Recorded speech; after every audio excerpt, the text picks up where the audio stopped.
Flynn, thanks for joining me today, man. Thanks so much for having me, Isaac. Really appreciate it. Cheers. Your music has this gentle honesty. I feel like it's someone learning to make peace with their own story. So I want to start off by asking you, looking at your life right now, like right in this moment, what's something you had to learn the hard way, but you're grateful you did? Well, something I had to learn the hard way. Definitely, I think moving to Melbourne and meeting other Melbourne musicians and creatives and artists and all the rest. Coming from Warrnambool really teaches you you've kind of got to go out and get them opportunities. If you want to play the pub, you got to go talk to the publican and get yourself that gig. And so that's definitely was one of the lessons. Some of the things that I used to struggle with when I was sort of 17, 18, playing, looking to play every gig that I possibly could. And then moving to Melbourne, kind of some of them skills of networking or reaching out, it came quite naturally just through, being in a small town and you just have to go up and have that conversation. So straight off the bat, I think that's probably what I reckon was a challenge. Your new track, it's called Bones. Man, this one is an absolute banger. I love it. Congratulations. Oh, thanks so much. Yeah, I'm so happy to have it out in the world. It's such a it's got a bit of a darker story, but it's like, lots of energy and pretty sort of kicking along. So yeah, I'm really happy with it. You said the video for Bones, it shows a couple doing normal things, but through her eyes, he's already gone, just Bones. This might be a personal question, but have you ever looked back on a moment from your past and realized you were already a ghost in it? Well, yeah, I think, looking back on maybe previous relationships and whatnot, that's where the idea came from. I was driving with my manager and we were kind of trying to figure out ideas for this music video and we were talking about and he was talking about, his kind of girlfriends in the younger years of his life and whatnot, and just, you two people who just really take too much from each other. And then you kind of like wake up and you're like, oh, what have we done? Like we've spent way too long here. So yeah, it's definitely, I think, very relatable in the sense of, my age and all my friends are in relationships and whatnot now. And sometimes you sometimes think, oh no, Oh, this shit. isn't too good. Yeah. I think Bones, it's not just a breakup song. I feel like it's more of a meditation on what love leaves behind when it's gone. So, do you think we ever really move on from heartbreak, or do we just kind of grow strong enough to carry it differently?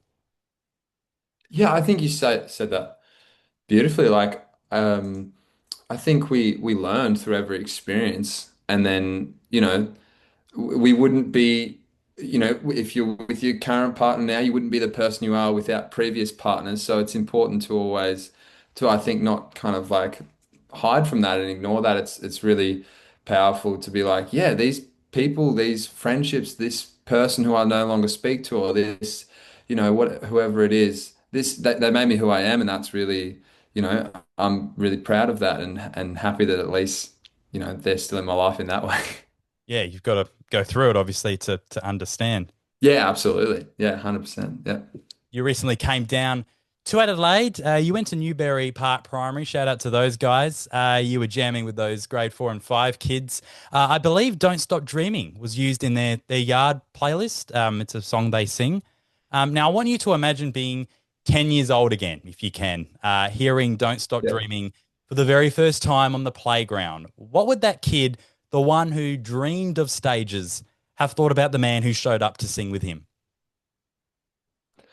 Well, yeah, it was actually the most profound experience because it was amazing. Like that school and their music program they have, they're a really small school, and but their music program's amazing, and Sarah, the music director there, and all the rest is amazing. And I just kind of did pinch myself and think, wow, like, if I was that kid, this would be such a cool experience to have, and that's really why I took the opportunity on. I was like, wow, this is. I was really fortunate. There was a guy from my hometown, Tom Richardson, who is now a great friend, but he was kind of like, and he was touring the world and would play all these stages, and we'd go and watch him and all the rest, and he'd give me little tips or give me, little ideas, things that I could play guitar better and all the rest, and I found that such a I was just in awe of all his work that he did, and so I really felt like,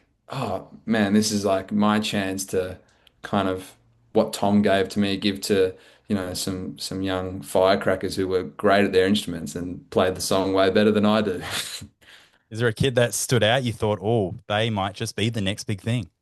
Oh, it was amazing. Like there was like preppies who had composed an orchestral piece for the opening end of year concert. It was amazing. Like it was really my schools didn't have that kind of music program, and I was not playing music at that age. So I was percussive and whatnot, but yeah, there was so many amazing kids who were just fantastic. I was in awe of all of them. Yeah.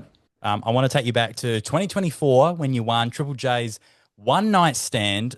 You were sharing the bill with some of Australia's biggest artists. I'm talking G Flip, Rule, Missy Higgins, Thelma Plum. Now, those artists, they're artists who make it look easy. G Flip, for example, singing and playing the drums at the same time. Not something everyone can do, that's for sure. But sharing the stage with them, did it hit you how much work goes into looking that natural on stage? Yeah, that was a really special time and it's such a great opportunity. I'd flown home from I was in Copenhagen at the time, and I'd flown home the day before, and so I got there on no sleep, played the show, hung out, flew back the next day, and it was amazing. Like they're such professionals, and they were lovely, and they had time for everyone, and yeah, I remember standing there at the end of the night watching G Flip's performance from out the front and just going like, wow, that's amazing. Like That was just an done. incredible performer, and yeah, I was just amazed. It was awesome. Did you get a chance to talk with any of the artists post set? I saw the band Dice and Oh, nice. ended up playing a show with them a few weeks later, actually, and then Thelma Plum, I met her as well, and I missed. A couple, I said hello to Rule. He said hello quickly, and I didn't catch G Flip, but yeah, it was amazing. Like they were so lovely, and Thelma and the Dice Boys were incredible. So yeah, it was awesome. But, I read somewhere that the first time you stepped on stage was completely by accident. You thought you were going to a songwriting workshop, and it turns out you had to perform two original songs. I want to know though, when you stepped off that stage, did you walk away thinking, I'm never doing that again? That was the worst thing ever. Or I need more of that. Let's do that again. no, no, yeah, it was. I need more of that.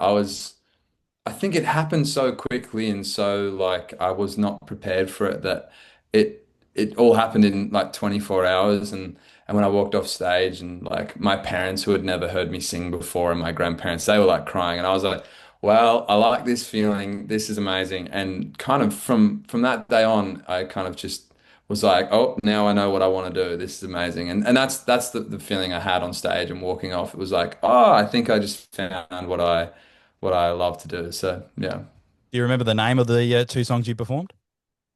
it was a song called "Grow Old," which I stumbled across when that trend, the 2016 trend thing was going around. I saw the video because it was from around that time of the song, and then it was a improvised kind of version of John Butler's Ocean that I kind of just made up because I thought it was a songwriting workshop and only rocked up with one song and then realized you had to play two and so got into it. But yeah, Grow Old and a pretty bad cover of Ocean by John Butler. I'm jumping on YouTube after this interview. I'm going to go look for the songs. Yeah, I don't think you can find it. I think it's No, buried very deep. they wish me luck. I'll have a look. Your Gold EP tour, that's kicking off in March. You're promising a set step up. It's going to be a bigger sound. It's more dynamic than before. So be honest, do you have a place you're most excited to perform? Oh man, like some of these places I've toured before with bands like the Dregs and the Pierce Brothers, and I'm really excited to head back to like Maroochydore and play these places I've played as a support act and to do my own show. I'm quite nervous for them shows, but I'm equally as excited. And then last year I did a small single tour and I played a Melbourne show, and it was kind of the first real headline show where I've felt, oh, like people were singing the every word to the songs, and so I'm pretty excited about the Melbourne show, just based off last year. Yeah. Barossa Valley? No, that's not going to get a vote. Yes, absolutely. I'm Yeah, very okay, good. excited to get down there. Yeah, yeah. Perfect. Flynn, thank you so much for chatting with me today, man. And I wish you all the very best with the tour, dude. Awesome. Appreciate it, Isaac. Thanks so much for your time.